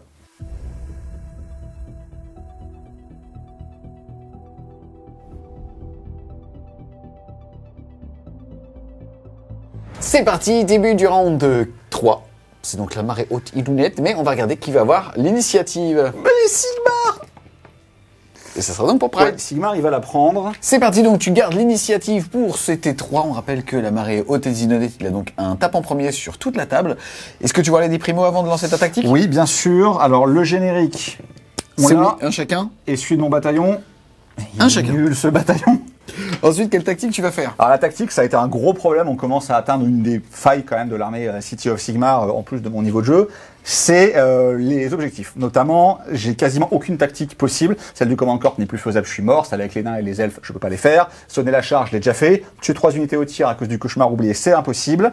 Les unités génériques du style encercler et détruire ou ce genre de choses, je peux pas les faire parce que je suis pas assez bien positionné sur la table vu que j'ai perdu toute ma projection en perdant mes cavaliers. Il y a une seule tactique qui est faisable. Et elle est un peu tirée par les cheveux, c'est d'utiliser une tactique spéciale du battle... C'est tiré par les cheveux qui t'a fait rire? Ok les gars, merci. Je vais utiliser une tactique du Battletom Stormcast qui demande de neutraliser une unité avec l'injonction tir de suppression, puis de la détruire après. En fait, il ne faut pas que je la tue dans le tir, il faut que je lui fasse suffisamment de pertes pour que ces pertes additionnées à 2d6 battent sa bravoure, ce qui normalement lui met un frappe toujours en dernier, et qu'après je la finisse. Donc si je lance ça sur eux, je vais les pulvériser. Donc il faut que je lance ça sur le canon, que je lui en tue assez, mais pas trop, que je fasse avec 2d6 plus que sa bravoure qui est de 7, je crois, 7 ou 8. et qu'ensuite je le termine. Mais c'est le seul moyen que j'ai de marquer 2 points, donc c'est ce qu'on va faire. Au niveau de l'action héroïque, on va continuer à essayer de soigner Talia. On va y arriver, et elle va se soigner de 1. Il lui reste 9 PV. Ouais, je vais tenter de générer un petit point de commandement avec Volturnos. Oui, on est en phase de héros et Seb a lancé un petit ralliement avec son unité de Thrall. Et comme le jet de dés est plutôt dégueulasse, je vous la montre. Ça fait donc 6 figurines qui vont revenir puisqu'ils revenaient sur du 6. On va lancer les sorts, là c'est quand même important parce que concrètement c'est le dernier tour où il reste de la présence sur table. Je vais prendre extrêmement cher au niveau de l'attrition, donc il faut que je maximise le scoring. On va prendre donc tous les risques, on va utiliser la règle spéciale de la cité du cœur sacré pour lancer les sorts avec 3D, sachant que j'ai plus de corps de commandement, je peux plus me soigner à part avec des actions héroïques, mais jusqu'à présent c'est Talia qui le fait. Donc, courage, lui, il va lancer son sort d'arme enflammée. Toutes les unités humaines à 12 de lui, quand ils font des 6 pour toucher, maintenant qu'il n'y a plus l'armure des 6 tailles, feront des blessures mortelles. Surtout très important pour eux. Alors, ça passe, mais ça me plaît pas, donc je vais rajouter le dé primal pour faire un beau 6. Ça fait donc 14. On va tenter une dispel. Ça te fait donc 5 et 3, 8. Il avait fait 14. Il te fallait au-dessus. Il fallait donc que tu fasses 15. Donc là, il faudrait que tu fasses 7. Je crois qu'il y a un moment, Game Workshop vendait un dé C'est Zinch. Avec une face Ah 9. ouais, je crois qu'il y avait une face Ouais, 9. il y avait des faces 9, ouais, c'était amusant. C'est rigolo. C'était rigolo. Lui, il va lancer un puissant bouclier mystique sur cette unité-là. On rappelle qu'il est magicien grâce au tome arcanique. Il va le lancer à 3D, il va le passer, tu n'as plus de dissipation. Oui. Et lui, dernier sort qu'il va lancer, il n'a pas son sort de Warscroll parce que j'ai choisi de lui prendre à la place le puissant Orfrost qui m'a absolument servi à rien dans cette game. On va quand même le tenter, on va mettre Orfrost sur mon maréchal. Ça passe. Il va prendre des 3. Je vais choisir son arme. Alors déjà, il prend ses D3, il prend un comme un grand, et ensuite je vais choisir l'arme du maréchal, qui va blesser sur du 2. Fin de la phase de mouvement. Alors, ça n'a pas tellement bougé, lui. Alors, deux petites choses à noter. Lui a couru en arrière, mais il a révélé son ordre au début qui permet aux unités de bouger de 3+, et de rester en position castellite quand elles commencent le mouvement. Donc eux ont d'abord bougé, sont restés en position castellite, et lui s'est enfui. Elle a révélé la même chose, elle a fait 17 par là. Il en a profité pour faire un des redéploiements avec ses tralles pour les avancées de mes tireurs, donc je serai malheureusement obligé d'avoir une partie de ces gars-là qui vont tirer là-dessus. Et début de la phase de tir, lui va révéler son ordre. Oh, surprise! C'est l'ordre qui est lié à ma tactique sur lui. Alors, faut pas que j'en tue trop. Donc, je lui donne pas plus 1 pour toucher. J'utilise le tir de mitraille, c'est 5 tirs sur du 3. Qui blesse sur du 3. 2 à -1 pour 2 dégâts. Du coup, ça annule le bonus de ma tortue, du coup, ça reste à 5.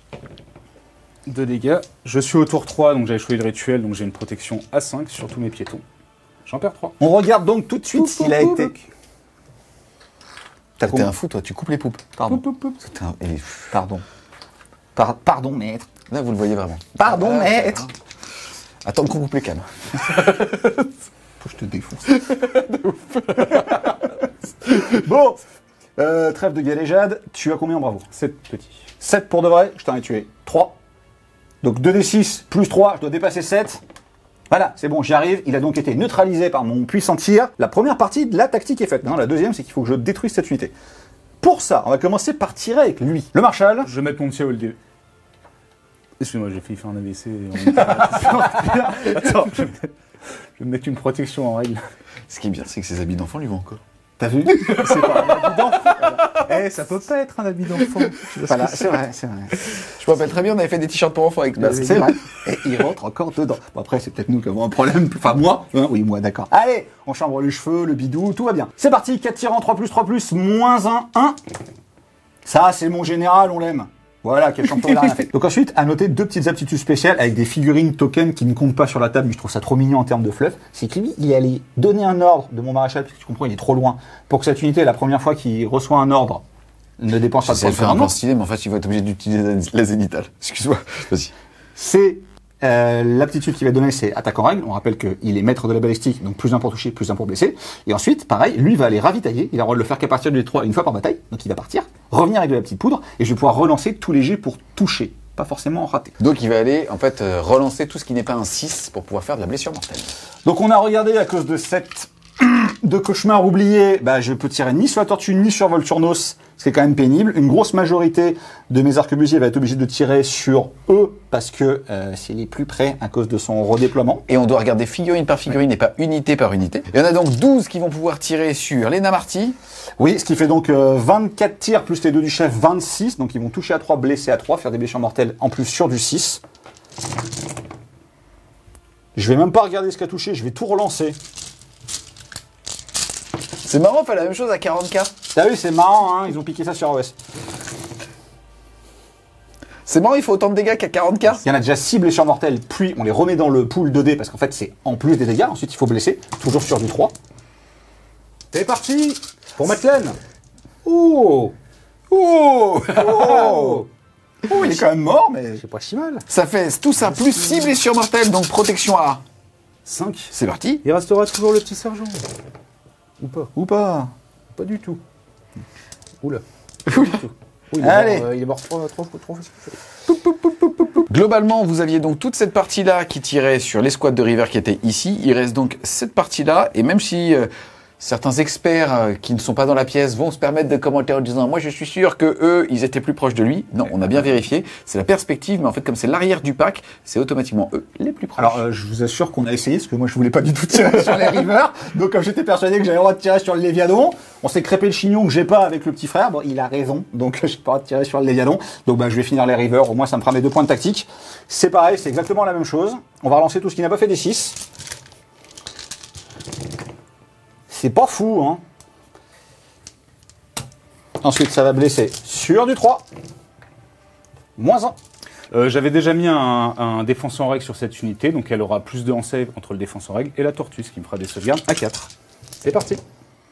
C'est beau, ça. C'est beau. Je rajoute 2 et je fais donc 6 protections à 5. Et je vais en perdre 4. Il en restera donc 3 pour faire échouer Nico dans sa tactique de bataille. Fin de la phase de tir, j'ai toujours pas fait ma tactique, il faut absolument que je la fasse. Je vais donc envoyer absolument tout ce qu'il peut là-dessus. Comme ça. Est-ce que t'as vu ce qu'il envoie, le canon? Alors, il est absolument nul, mais il a une vertu, c'est qu'il peut absorber le tir de contre-charge. Parce qu'on sait jamais que je perde ce gars-là sur un tir de contre-charge. Parce qu'en fait, le problème, c'est que normalement, quand tu fais un tir de contre-charge, t'as moins 1. Mais comme ils étaient à moins 9, t'as plus 1, et comme ils sont portés du Léviadon, ils ont encore plus 1. En fait, les mecs te font des tirs de contre-charge à 2 plus que cette unité. Il n'y a pas que le command corps qui est idiot. Charge de canon! C'est non. Ah. Enfin, on peut vérifier, mais c'était peut-être une 4,5 celle-là. Oh oui, on fait des blagues! La fameuse. Ouh là là! Il est rigolo. Donc elle passe pas. Elle passe pas. Je vais pas la relancer. C'est trop important que je la réussisse avec le Marshall. C'est parti pour le Marshall. Ouh, je pense qu'il a plus de 4,5 là, pour le coup, de vrai. Non, elle est bonne. Elle est À bonne, 4,5, elle est validée. on est Nico. d'accord, hein. Premier degré, elle est validée à 4,5. Voilà. Ma grande mansuétude, je la valide. Et il va révéler donc il a chargé qu'il a un plus une attaque sur ses profils pour charger. Ensuite, on va tenter de charger avec lui. Il ne sert plus à grand chose. C'est une charge à 9. Allez, petit! Pas du tout. On va tenter de charger avec Talia. On va faire une magnifique charge à 7.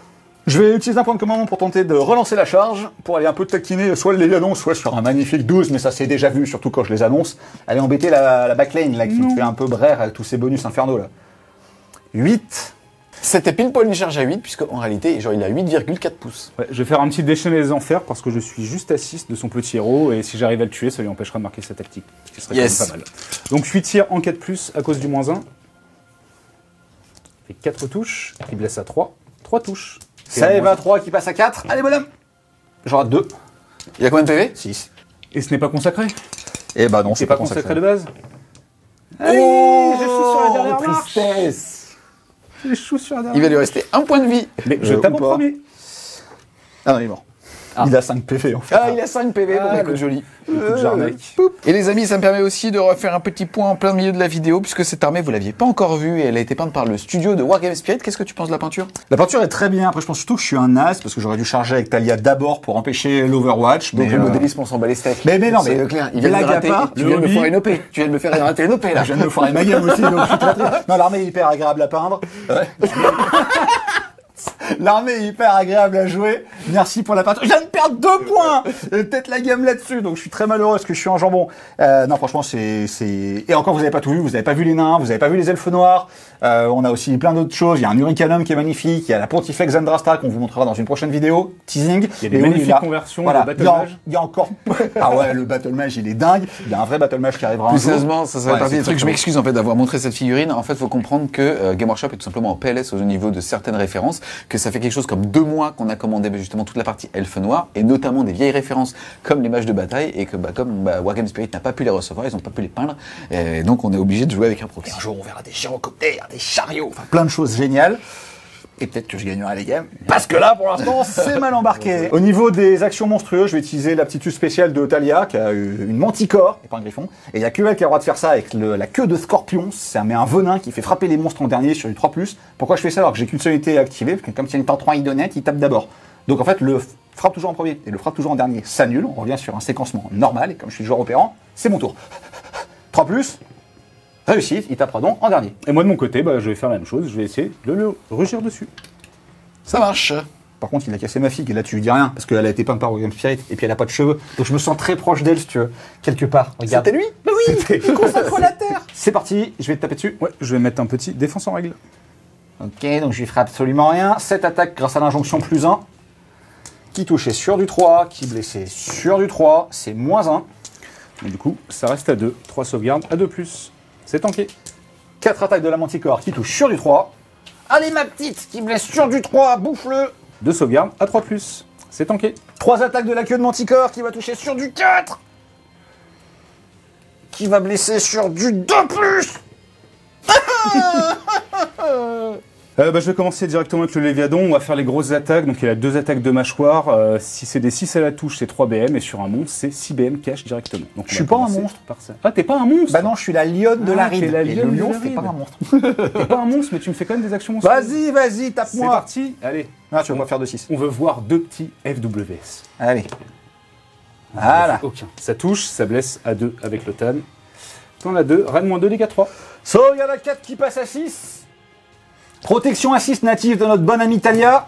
J'en tente une, elle perd 5 points de vie, on a perdu 11, il en reste 4. Vas-y ma fille. On va passer avec les ailerons. 2+. 2+ avec le TAN. 3 sauvegardes, -1. 4 dommages. Sauvegarde à 5 qui en reste. J'en ai raté une. 4 dommages. Dégâts. Ya. Elle repère 3 PV, il en reste 1. Et on va finir avec le petit PV de la honte, on l'espère, avec les petits mecs qui sont dessus. C'est parti, 3+. Blesse à 2 avec le TAN. C'est bon ça. Reine -1, dégâts 1. Sauvegarde à 4 qui passe à 5. Elle a 2 wards. Attends, est-ce que tu utilises la protection de son profil ou la protection de l'objectif que tu avais béni? J'utilise la protection de son profil. Parce que j'ai plus confiance en ses capacités de Borutor qu'en la protection de Sigma. Et dire ça, c'est échoué. Oui, j'en ai 2, mais je l'ai fait Je une veux par pas une. voir ça. Parce que comme j'ai réussi les 2, ça va t'énerver. Première. Bon. Magnifique, la deuxième. Putain, faut jouer là, faut jouer là. Regardez direct, tu m'as fait peur. Natalia. Alors, est-ce qu'il est capable de me Elle faire est ça? hyper jolie.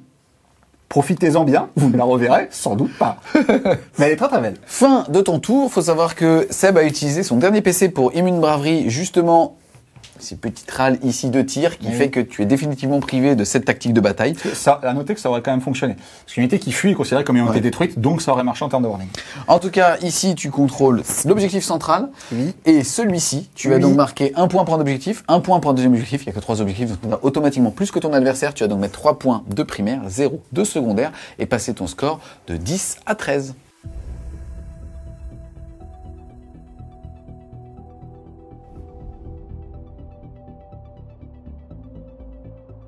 Début de ton T3, la marée, elle est haute. Et donc, on va pouvoir regarder les dés primordiaux avant d'annoncer ta tactique de bataille.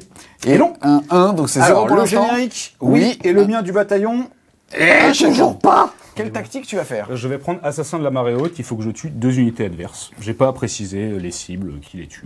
En action héroïque, je vais essayer de générer un petit point de commandement avec Volturnos. C'est oui. Moi aussi, comme mon général est mort, ce sera sur du 2+. C'est non. Et merde, je le sais avec lui. On enchaîne avec ma phase d'héros, je vais faire mon petit bouclier mystique habituel. C'est non. Qui ne passe pas. C'est mieux, avant tu faisais double as, et là t'as fait double as, là t'as fait as et 2. Est-ce que tu t'améliores? Et vous savez quoi? Vas-y. Allez là. Vas-y Déprimal, Utilise pas de mon 1, effet. sinon il Ouais. explose. C'est marrant qu'il est vachement plus relax quand il a gagné, hein, Ça l'enfoiré. fait 9. Ça, bah, je dissipe avec tout. C'est raté. Et pour éviter toute mauvaise surprise, je vais utiliser l'aptitude unique de l'OTAN qui me permet de proc un rituel que j'ai choisi ou pas sur une unité. Donc je vais prendre le +1 course, +1 charge, surtout +1 charge sur le Léviadon pour qu'il puisse réussir sa charge automatiquement.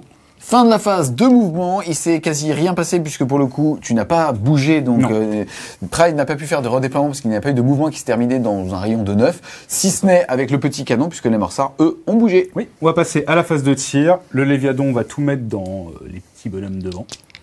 Donc c'est parti, je vais pas utiliser de point de commandement, donc ça sera 8 attaques en 3+3+. Ça te fait 4 sauvegardes à -1 des 3. Sauvegarde à 4 qui passe à 5. Ah là là là là là là, c'est plus que c'était les armures. 4 des 3. Allez, on n'en parle plus. 12. 1, 2, 3, 4, 5, 6.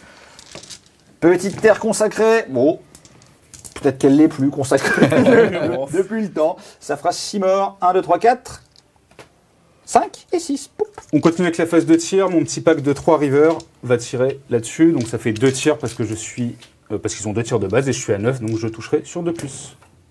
Ça touche. Blesse à 3. Il y en a 4. Hi, sauvegarde à 4 qui passe à 5. Terre consacrée ou pas. 3 morts. Il reste le prêtre, parce qu'il est comme moi. Ça s'appelle un tremplin. Bah écoute, on va faire la tortue. Vas-y. C'est parti. Donc +1 parce que je lui ai mis le rituel de l'OTAN. Oh, il charge à 10. Je vais te rentrer dans la bouche. Après la charge de la tortue, ça m'aurait arrangé qu'il charge avec Voltu, mais bon, il n'est pas tombé dans le piège. Bah, je vais déchaîner les enfers avec mes amis qui sont toujours sous leurs puissantes âmes. Ils sont toujours à 12 de notre ami. Je peux plus relancer, ma petite estafette est partie depuis longtemps. J'ai -1 pour toucher, donc ma touche à 4 passe à touche à 5. Le but de toute manière, c'est de faire des 6 parce qu'il a 2+ en sauvegarde. Je précise quand même que son estafette est parti. J'en ai pas fait un seul de 6. Donc pour l'instant, ça fait 4 touches qui vont blesser à 4. Pour l'instant, il a 2 sauvegardes à -1. Deuxième vague. Allez, 16 c'est aussi. ce que j'ai dit. En faisant 14, c'est bouclé. 16, il a 16 PV.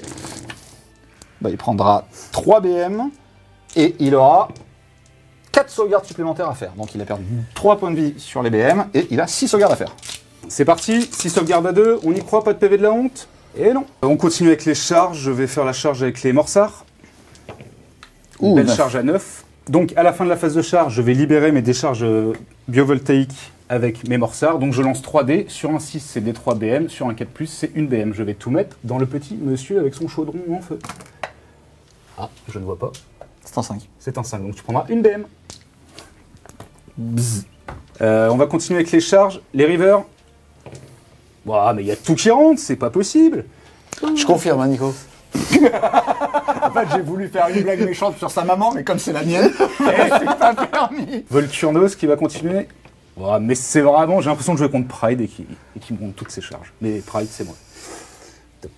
Je vais le fumer au taf demain, lui. Encore faut-il Surtout qu'il soit, on sera samedi.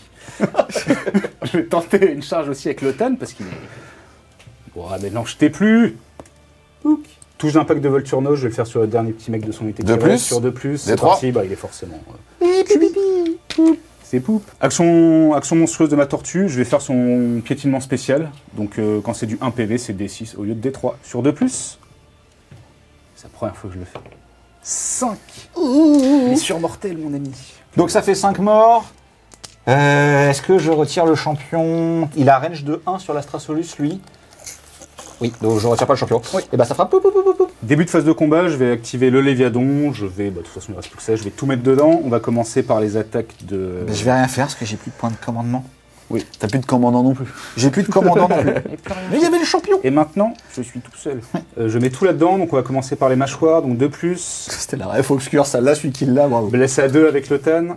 Donc ça t'en fait 3 à -1, dégâts 4. Sauvegarde à 4 qui passe à 5. J'en rate 3, je perds 12 bonhommes. Oui. On va continuer avec les attaques de morsure. Ça touche, ça blesse, tu en as 2, raid -2, dégâts 3. Sauvegarde à 4 qui passe à 6. Il meurt, j'en perds 6 de plus. Il n'en restait même pas 6 à mourir. Ils sont tous morts.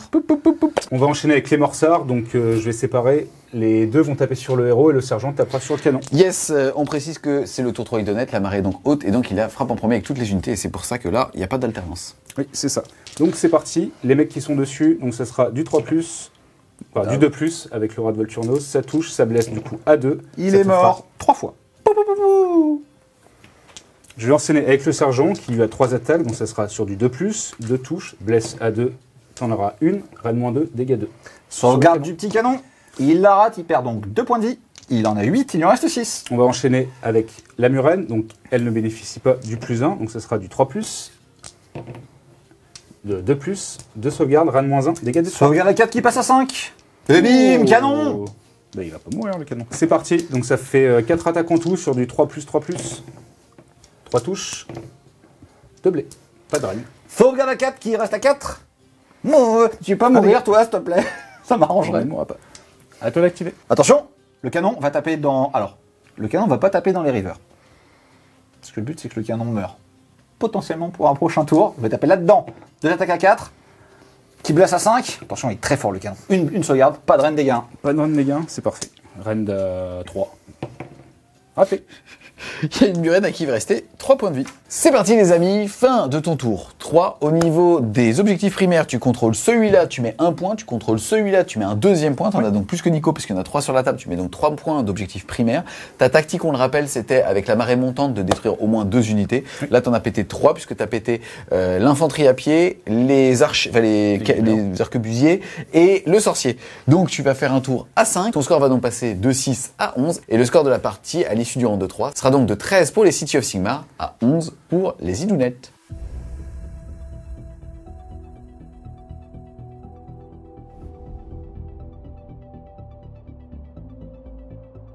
C'est parti les amis, début du round de 4, la marée redescend et on va regarder quelle initiative. Jamais. Et ça fait 6. On peut la jouer en blitz si vous voulez, parce que le tour va être ultra rapide. Je peux faire... Alors, je vais pas lancer de sort. Je vais pas faire d'action héroïque, je vais rien faire. Il y a une tactique que je peux faire, c'est intimider les envahisseurs, parce que je vais lui faire hyper peur en sortant avec plus de la moitié de mon armée de mon territoire. Donc comme le territoire globalement c'est ça, lui il va se donner l'ordre, l'injonction, +3 en move, il va faire une course automatique à 6 pour sortir. Et ensuite il faut que le canon meure. Donc le canon ne tirera pas.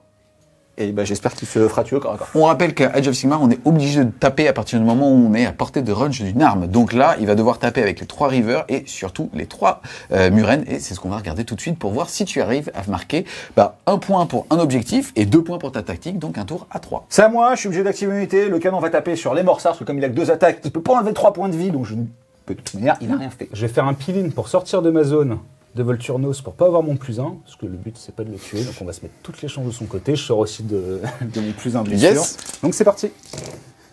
Aïe. Ça t'apprendra. Tu blesses à combien? Je blesse à 3. Ah. T'en as 4, reine -1, dégâts, D3. Oh, il y a la 4 qui passe à 5. Ouh, j'en ai raté que 2. 2d3, à savoir que il a encore 5 points de vie. J'en prends 4. Il me reste plus que 1. Bon. Allez, meurs. Et après il reste les mecs qui sont dessus. Donc ça fera 7 attaques, 3+, 3+. T'en as 4. Pas de reine, dégâts 1. Oh mon dieu, il tape beaucoup Puissant trop fort. canon. Et je décède. Ça explose pas? Non. Ah, j'aurais bien aimé par contre pour le coup, ça m'aurait fait rire. Fin du tour de Pride, il a donc une figurine ici de son armée qui est en dehors de sa zone de déploiement. C'est au plus moins de la 50... moitié de ce qui me reste. Exactement. Tu vas donc marquer 1 point pour un objectif et 2 points pour ta tactique. Tu fais donc un tour à 3. Ton score passe donc de 13 à 16.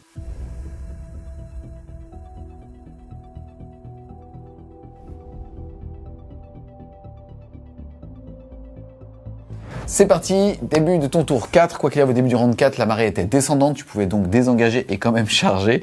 Ici, on va juste théoriser la game puisqu'il reste trop peu de figurines. Quelle tactique tu utilises? Là, je vais prendre plus d'unités en dehors de mon bord de table. C'est exactement ce que aussi vient de faire Nico, c'est déjà le cas, puisque pour l'instant tu n'as que cette figurine qui est entièrement dedans. Donc tu vas marquer 1, 2, 3 points de primaire, 2 points de secondaire, tu vas faire un tour à 5 et tu vas passer ton score à 16. Petite particularité quand même, il avait largement la portée avec son mouvement, soit avec les tirs, soit même avec du corps à corps, d'aller sortir cette petite figurine. On va donc la remettre. Tu remarques qu'il n'y a que le mec de 40K qui est encore là. La bataille. On est plus fort. Il est resté exactement.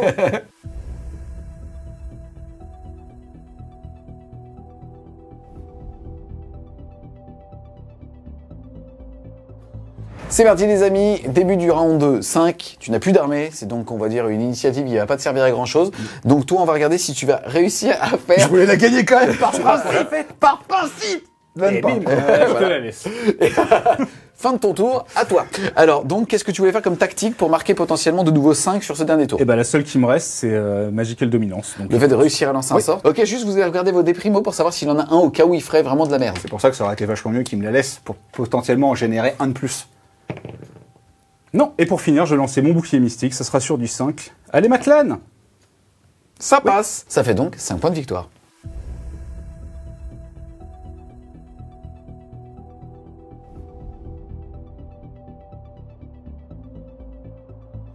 On se retrouve les Wargamers à l'issue de ces 4 rounds de jeu avec un score qui est de 21 à 16. Or, au niveau des grandes strats, toi c'était d'avoir plus de bannières. Malheureusement, tu es table rase, donc il y a plus de bannières. Et toi, par contre, tu as réussi à faire ta tactique puisque tu n'as personne à côté de ton bateau. On va donc te rajouter 3 points. Tu as passé de 21 à 24 pour un score final de 24 à 16, ce qui... Enfin, faites-vous un bisou, vous êtes des frères. Oui. Tu dis à ton frère que tu l'aimes. Oui, je J'ai eu un message de ta daronne, tu dis à ton frère que tu l'aimes. Mais il le sait, il le sait. Ça fait un delta qui, si on ramène le score sur 20, est donc de 14 à 6, puisque le score doit être sur 20. Merci beaucoup à tous les deux, justement toi d'être venu avec ton armée de cœur. Qu'en est-il donc de ta première prise en main sur les City of Sigmar? On a vu des trucs assez rigolos, on a vu la puissance de la cavalerie, on l'a vu aussi sur une autre vidéo qui n'est jamais sortie, mais en tout cas on voit qu'une unité à 180 points, les 5 bonhommes, potentiellement l'ordre de plus 3 en charge, même cette capacité finalement à donner, alors des orders, en français c'est... Des injonctions. Des injonctions.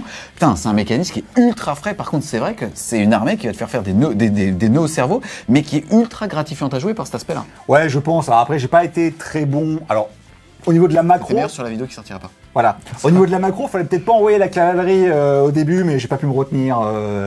C'est Seb, on joue ensemble depuis des plombs, mais j'avais envie de rentrer dedans assez fort.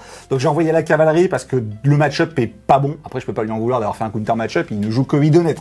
Donc forcément, c'était compliqué. Il a complètement annihilé ma puissance de tir. J'avais principalement la cavalerie. Et malheureusement, je l'ai sacrifié un peu vite.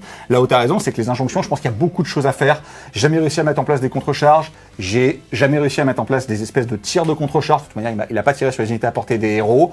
Une grosse partie de ma liste était quand même basée sur la puissance de tir de ces unités d'arquebusier qui a été complètement nullifiée par l'armure des Citailles, par le cauchemar oublié, par ce genre de choses. Et je pense que j'ai mal joué la cavalerie.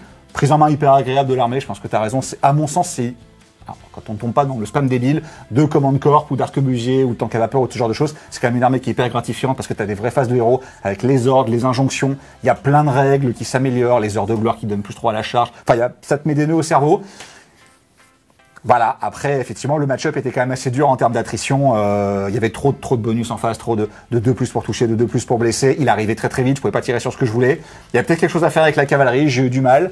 Pour parler des unités un peu que j'ai jouées, vous verrez peut-être un peu moins, le canon fait quand même vraiment pas rêver, c'est ce qu'on avait dit lors de la review, mais malheureusement, il tire pas assez loin, il vaut pas son coup en point, ne serait-ce qu'en comparaison par rapport à d'autres unités. La cavalerie, il y a vraiment des choses à faire, je pense que c'est une top unité du Battletome, c'est 3 attaques, c'est rien de moins 2 dégâts 2, tu peux leur rajouter 3 en mouvement, tu peux leur rajouter 3 en charge, tu peux leur rajouter une attaque sur les profils, il y a tous les tricks de contre-charge qu'on n'a pas vus.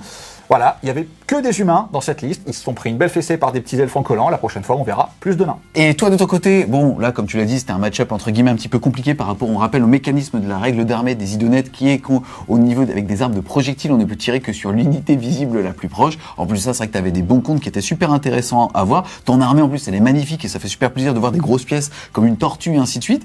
Toi, qu'est-ce que tu as pensé finalement de cette fin de V3 avec les Idonettes? Honnêtement, dans cette fin de V3, c'est la version où je m'éclate le plus. Que ce soit toutes les interactions qu'on peut avoir avec les adversaires de par les règles, ou toutes les différentes armées qu'on peut faire en Idonette. On peut faire des armées de tir, on peut faire des armées de masse qui peuvent se relever, on peut faire un mix des deux. On a quand même une magie qui est pas dégueulasse, où on peut faire quelque chose. Donc franchement, honnêtement, je joue pour le fond. Ça fait 5 ans que je joue Idonette, j'ai joué un peu toutes les listes, full cavalerie, full monstre, full Kral, un mix un peu de tout, et il y a beaucoup de rejouabilité. Et honnêtement, on peut s'amuser contre tous les adversaires, que ce soit dans un milieu compétitif ou dans un milieu entre amis. Tu nous as parlé, toi, mais justement, du fait qu'on allait peut-être avoir autre chose que des humains pour les prochaines listes. Tu peux nous spoiler ce qu'on va voir? Je pense qu'on va avoir des petites briques avec des boucliers, des petites briques avec des marteaux, une petite brique avec une enclume et un petit roi des petites briques. Après, on a aussi beaucoup de choses à montrer. On a Pontifex Zendrasta, qui est une des entrées extrêmement...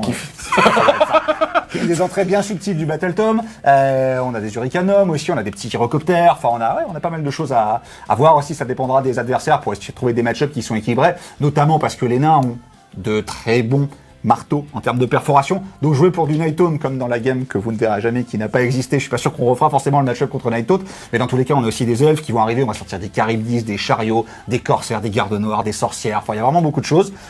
Le canon Italia, alors le canon, non. Italia, peut-être on la retentera, mais en fait, le problème de Talia, c'est ce qu'on avait dit un peu lors de la review, elle vaut plus de 300 points, c'est quand même assez cher, même si elle cogne et qu'elle est très mobile, ça c'est assez agréable, parce que tu regardes à 4. C'est ce que j'ai dit, enfin, sa première phase de tir, heureusement que t'as surchaté, Oui, et que mais toi, je crois que t'étais pile poil stade, parce que, enfin, ça aurait pu craquer, quoi, et c'est le drame, hein, tu perds plus de 300 points Avec, sur tu des vois, par tirs. exemple, la difficulté du Léviadon qui a 16 PV, qui a son gros tanking à save à 2, etc., qui donne des bulles, et tu te retrouves avec quand même une pièce majeure dans l'armée, qui synergise au final pas tant que ça, parce qu'une injonction de plus, c'est pas si important que ça. Tu peux l'avoir par exemple dans une sous-allégeance. Si tu joues à Merle, tu vas chercher la même chose.